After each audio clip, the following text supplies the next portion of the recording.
صحابی ہیں، صحابی بیان کرتے ہیں ایک مرتبہ رحمت للعالمین نبی کہ جو نبیوں کے سردار نبی ہیں کہ جن سے بڑا کوئی نبی نہیں ہے، حسنین کریمین کو اپنے کاندھوں پر اٹھا کر لے جا رہے تھے۔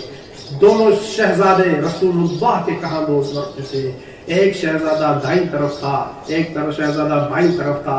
دونوں شہزادوں کو لے کر جب رسول اللہ چل پڑے، ایک مرتبہ صحابی رسول کہتے ہیں کہ میں نے دیکھا کہ رسول اللہ باری باری دونوں شہزادوں کو بوسہ دے رہے تھے، کبھی حسن کو بوسہ دیتے، کبھی حسین کو بوسہ دیتے۔ یہ ہے حسنین کریمین علیہ السلام کہ جن کا بوسہ رسول اللہ لیتے ہوئے نظر آتے ہیں۔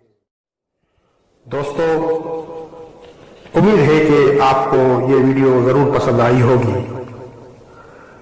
اگر آپ کو یہ ویڈیو پسند آئی ہے تو ہمارے چینل حسینی آواز کو لائک، کامنٹ اور سبسکرائب کرنا نہ بھولیں تاکہ یہ حسینی آواز دنیا کے کونے کونے میں پھیل جائے۔